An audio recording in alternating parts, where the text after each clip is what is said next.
I did with my phone number.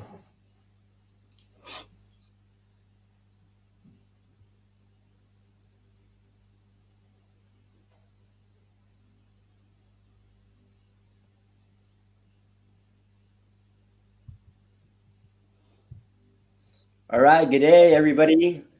Hope everybody's feeling well. My name is Federico Hernandez from the Rum Lab. I see some people already started to sign. A lot of people are starting to sign up, which is phenomenal. This is a beautiful day here in Seattle. It seems it's a really nice day in France, and we have friends in Australia that are joining us, so it's going to be phenomenal. Well, first of all, let me go pretty quickly on today's agenda. Well, we did a quick intro. Tools, as you all know, everybody who's right now seeing us on Facebook, come on to zavvy.co, zavvy.co, so you can participate from our chat box.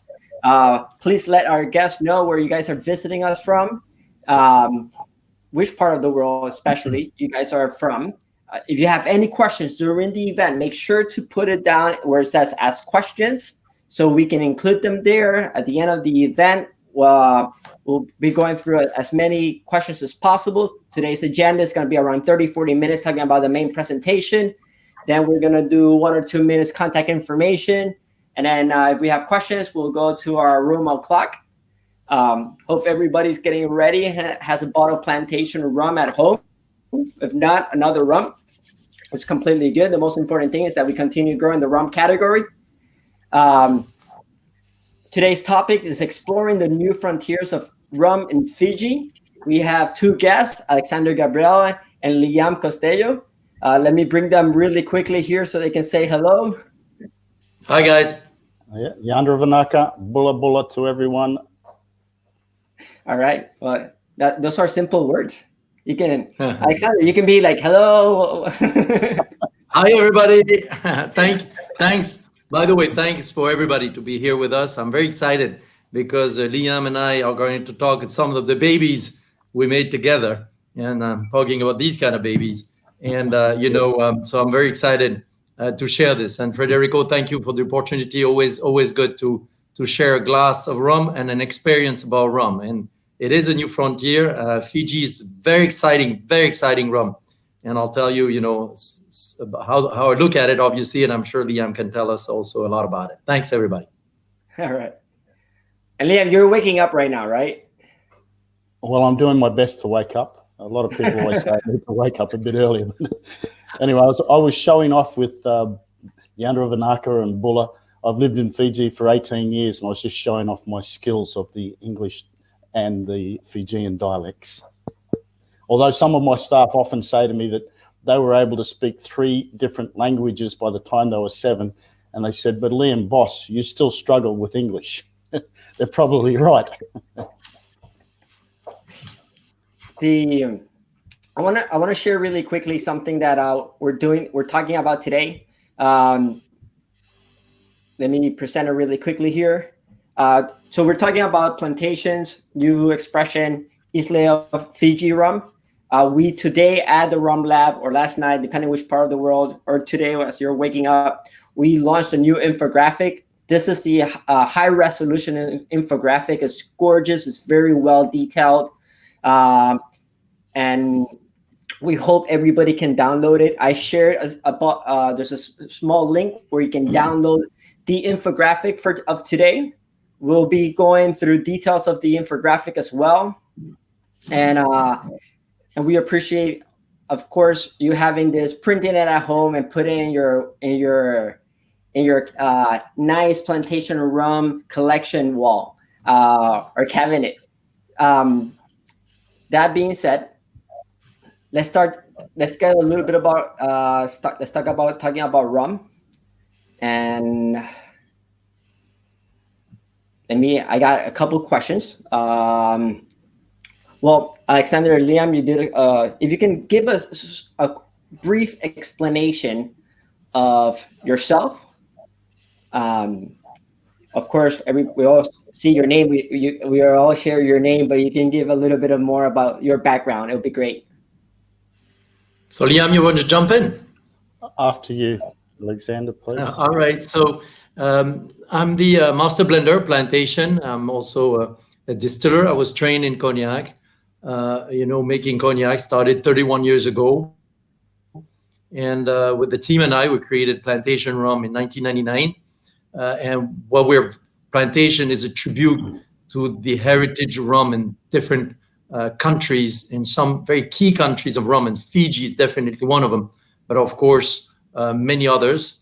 And we're also, as you know, partnered and got married with West Indies Rum Distillery in Barbados, and also our partners with National Rum of Jamaica. So very humbled to go to this incredible rum journey, and making these beautiful products in partnership with Liam and his team at the distillery was wonderful, because I think Fiji has a great place, a bit unknown as far as rum is concerned, but and I can describe the way I looked at the profile, but of course we have Liam, who comes from a wine background like me originally, and then went into distilling and making some wonderful distillate. Liam, to you.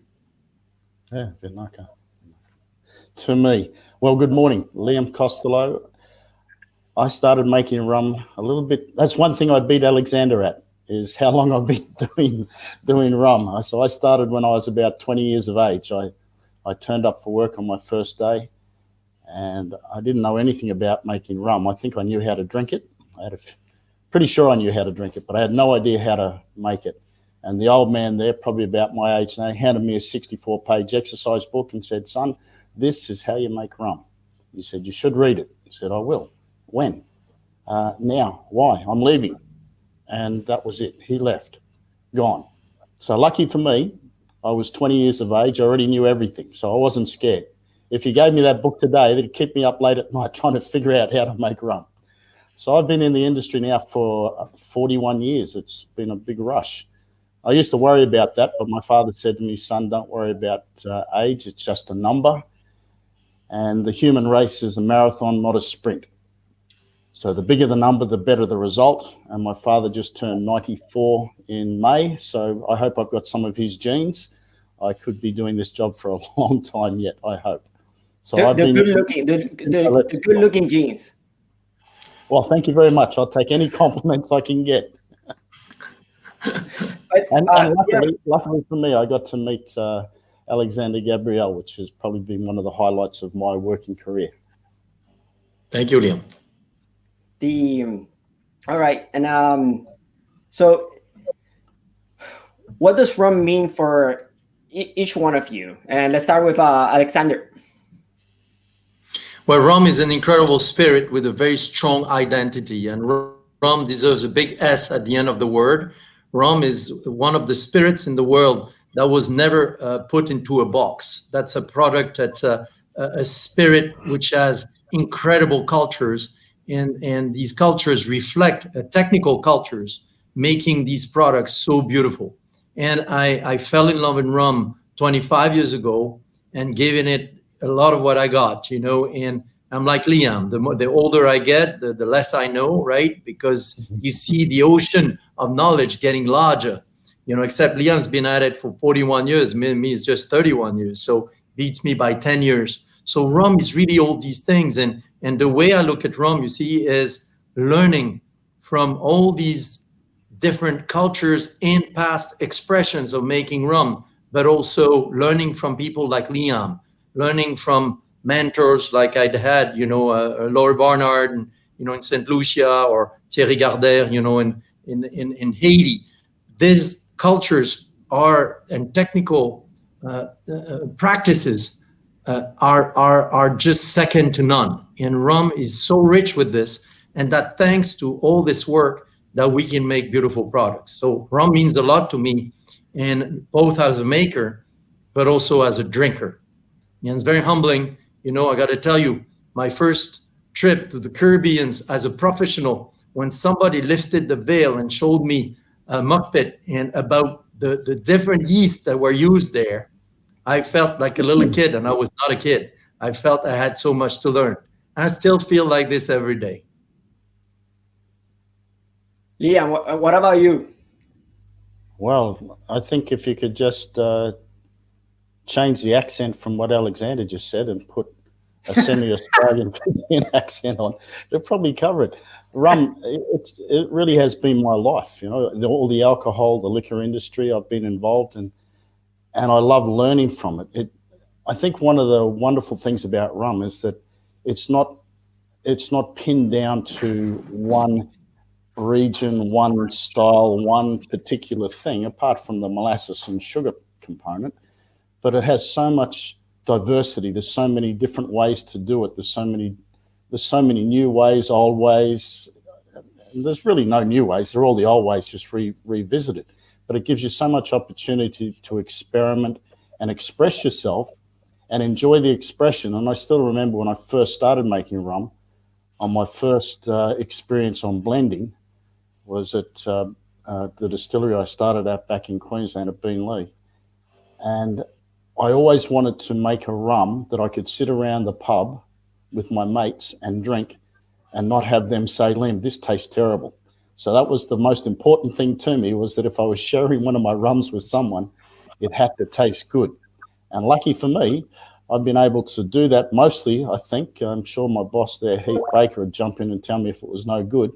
So, but it's important to be able to see the expression on people's faces when they look at the rum and go, wow, I didn't expect it to taste as good as this, because it's always important to me to give people that experience where they get to enjoy the product, and it makes you feel so proud and happy when you can see that they really enjoy it and are surprised that they actually do enjoy it. So I guess that's what making rum means to me. So Liam, thank you for that. Let's talk about a little bit about diversity, right? In the Fiji Rum Company, as well as plantation.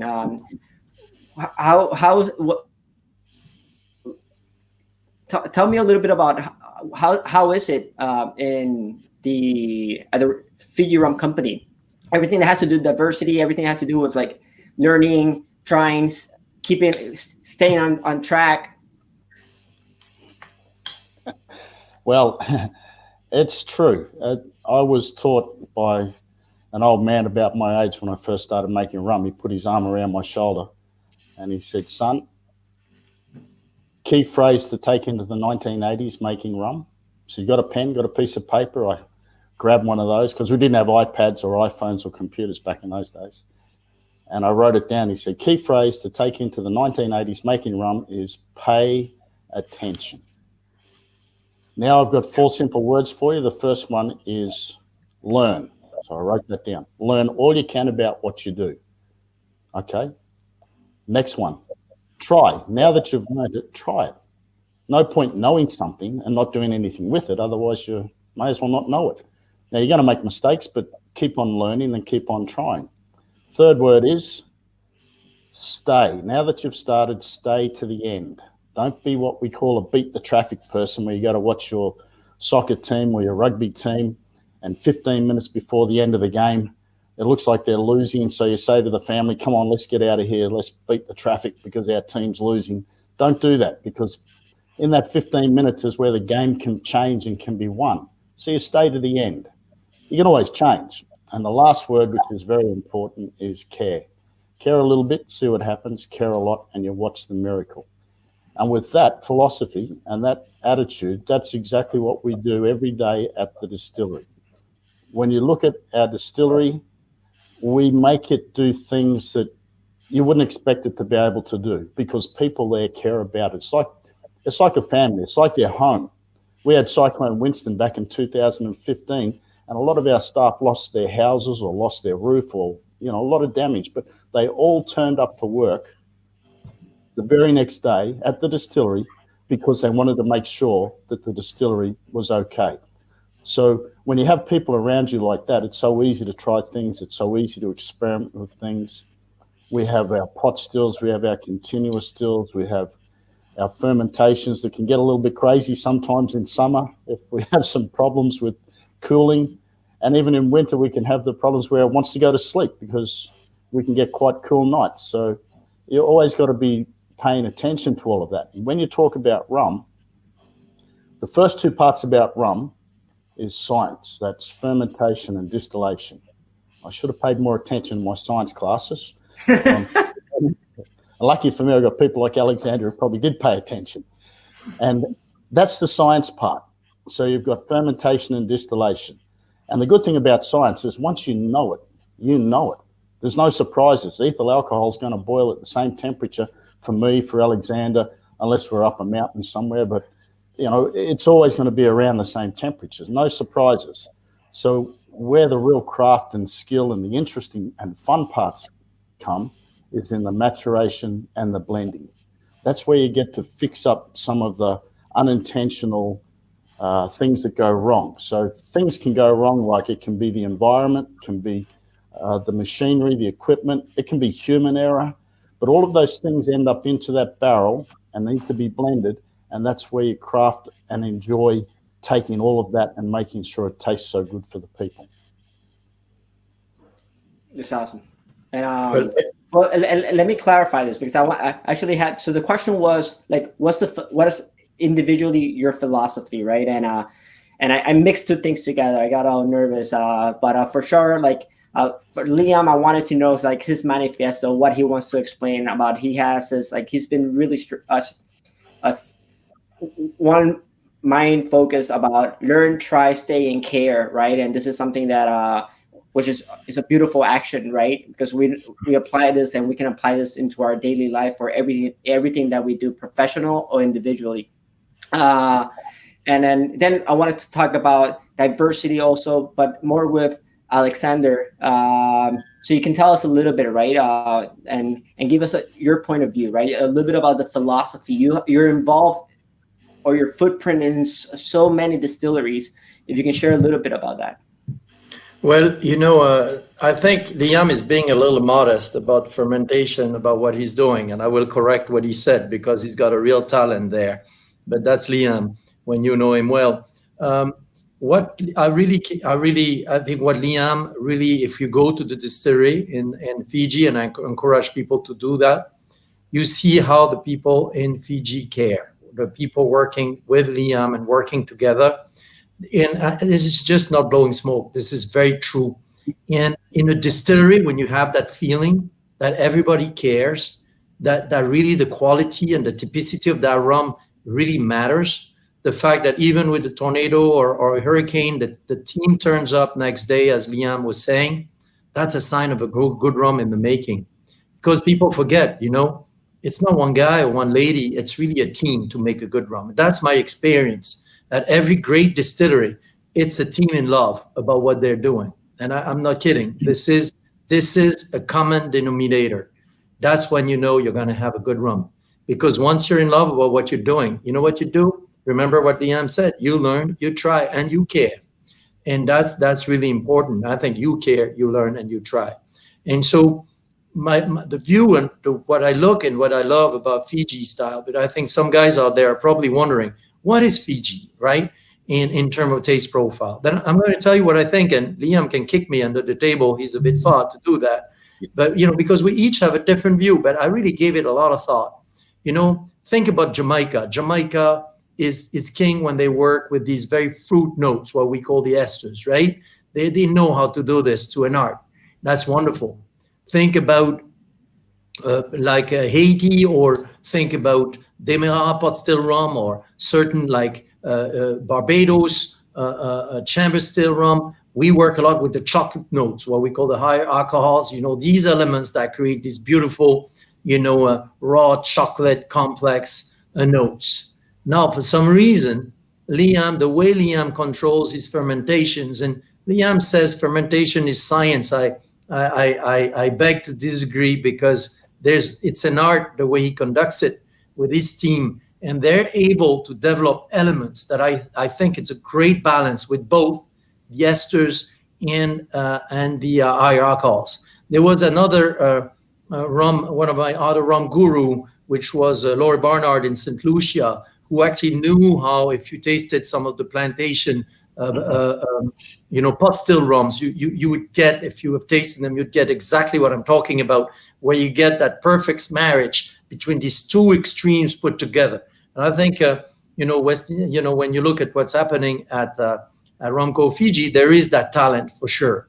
And that, I think, is really a signature style that you can recognize, among many. And that we're trying to pay tribute to that when we do a plantation, whether it's the Isle of Fiji or, the vintages and so on. So that's why we get to cherry pick some of the barrels together and got to spend time with the team. And so to me, that's really what it means. And as you know, I'm working, with the guys at West Indies Rum in Barbados, which is also an incredible culture of rum. Barbados is another one, and Jamaica is another one, and many others. That's, again, the beauty of rum. But I just want, since, we're zeroing in on Fiji, and I know Federico was saying that kind of a new frontier to some of the guys watching, and I just wanted to tell you in a very humble way and modest way, really, from the guy, the French redneck looking in, and to say, this is how I look at it. What I find is so magical, And I could tell you the magic about each country, because each country, rum country that's been seriously at it, has some of its magic, but definitely that's the one. That perfect balance with the intensity is what I find is very special at Fiji. Let's deep dive a little bit more about the brand itself. I was sharing a quick picture of the as you guys, Alexander was getting very passionate, and I'm like, let me show a picture here of the team, and then I'm gonna share it again. So as you can see, we work very, very seriously. We work very hard, but we know how to have a good time. These guys are great. One of the beautiful things with that photograph is that you could go around and point a finger at all of the people and tell one little story about them. But one of the ladies there, she was there on the very first day that distillery opened in 1980 as a child, pretty much as a kid, a young lady. And she's still working with us, and she's made her way to be a leading hand supervisor for our bottling facility. So the people there, Curran Singer, you can just see his head behind Alexander holding that bottle of Ratu. He's been there for over 20 years. Everyone's been there for over 20 years. It's just got this feeling about it where the people love the place and just waiting to see good things happen.